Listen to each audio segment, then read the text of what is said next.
Leo, tignan natin kung ano yung mensahe para sa'yo ngayong September 4 to September 10.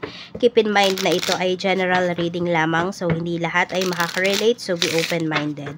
At kung hindi ka pa nakaka-subscribe dito sa ating channel, please subscribe na po and pahit na din ng bell button para lagi kang updated every time na meron tayong uploads. At kung nais mong mag-avail ng ating private readings, ng ating rituals, ng ating Tiars Bracelet, Tiars EEA, at ating Tiars Afero Manifesto. Ayan, mag-mensahe ka lang dyan sa link na nasa comment section. Nakapin po yan para sure na doon kayo sa Facebook page natin madadirect.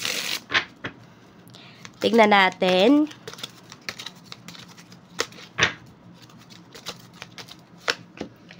Okay, we have stab in the back. Stab in the back. Phoenix, may papatawarin ba kayo rito? Parang kahit niloko na kayo, Leo, kahit niloko ka na nung taong to, mahal mo pa rin kasi, mas mangingibabaw yung feelings mo towards this person, kaya pwedeng papatawarin mo. Yes, may hihingi naman ng sorry sa'yo dito, pwedeng mangangako siya na magbabago siya. Doesn't matter po ha kung ano yung gender nitong person mo. So, ayun, pwedeng magkakaayos talaga kayo rito. Pero it's up to you, no? Alam mo kung ano yung mas makakabuti sa'yo, ano yung mas makakabuti sa family mo. So, kahit sabihin natin, may mga tao dito na i-judge ka kahit ano man yung maging decision mo. You make sure na dun sa magiging decision mo, either papatawarin mo itong person mo or hindi, wala ka dapat pagsisisihan. So, yun yung tingnan mo. No, dapat wala kang regrets. Kaya hayaan mo na kung may man-judge sa'yo rito, kahit ano man yung decision mo.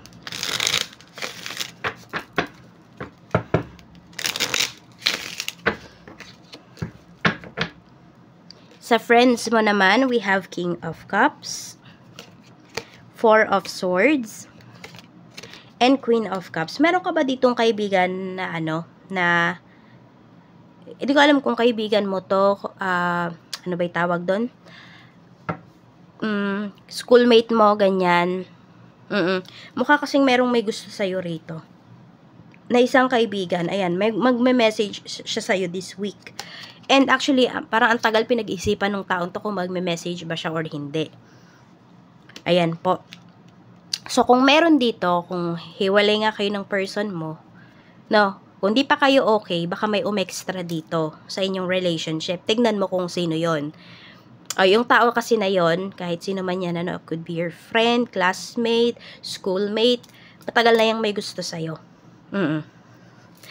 At isa po yan sa soulmates mo.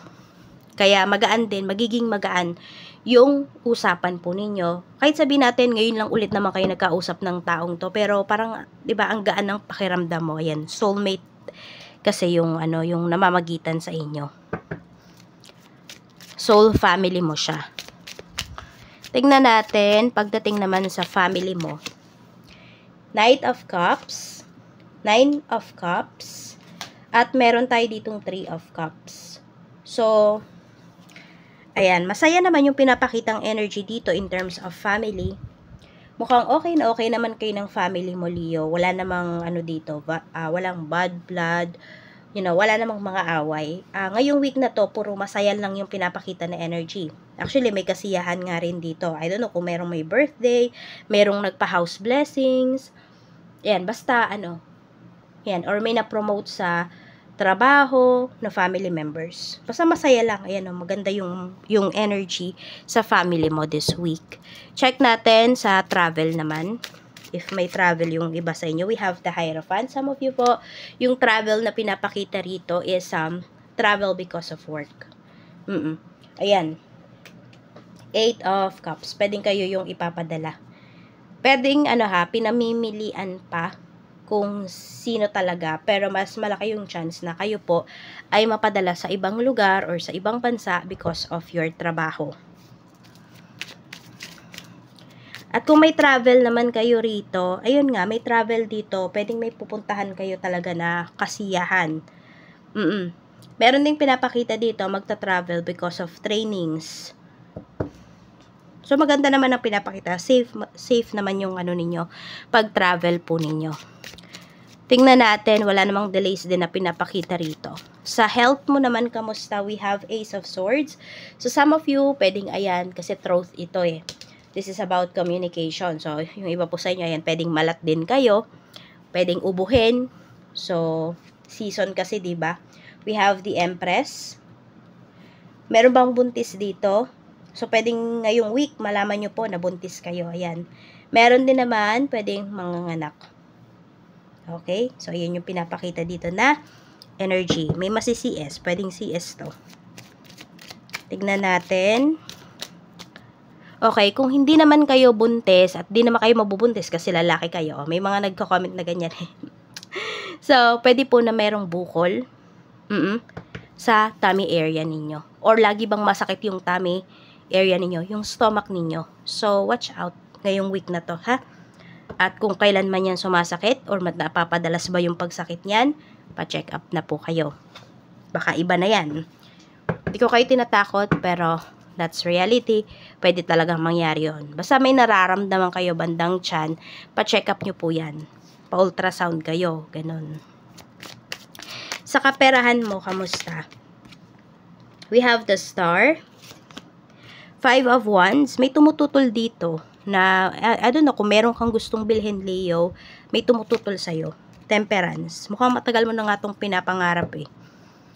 Okay, kung may sinisingil ka naman dito at merong may utang sa'yo, tingnan natin kung magbabayad ba. Page of Pentacles, magbabayad pero hindi po bubuuin yung bayad sa'yo. At kung ikaw naman yung may utang, ayan po, pwedeng ganun din. Hindi mo rin muna mabubuo yung pambayad mo rito. Kasi it will take some time pa daw. Yun yung sinasabi rito in terms of your finances. Sa work mo naman, Knight of Pentacles, we have 6 of Cups. Merong babalikan. So, some of you, pwedeng may iniwan kayo dati na line ng trabaho ninyo. No, pero pwede ngayon babalik ulit kayo doon sa linya. Diba? Sabihin natin sa course na natapos mo. Or sa unang job mo. Pwedeng iniwan mo yan kasi may mas magandang opportunity. Sa other fields. Pero this time, pwedeng babalikan mo po siya. Some of you. We have 6 of Swords. Or, pinapakita rin kasi dito, pwedeng may family na kasi yung iba sa inyo. At, sabihin natin, yung trabaho mo ngayon is, hindi talaga siya nakakabuhay ng family.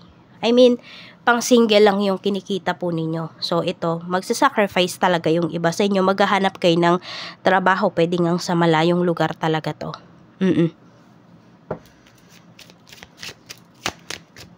Sa malayong lugar, sa malayong bansa. Business, kung may business po kayo, we have 2 of Wands. 7 of Swords, and we have Ace of Wands. Push mo na daw to. Meron ba dito nagpaplano kayo ng ano, I don't know, international ba, for international yung business? May nagpaplano dito na mag-expand ng business, or ang gawin ay lilipat kayo. Yan, lilipat nyo yung negosyo ninyo. You go for it na. Tignan natin. 10 of Swords. Ayan po.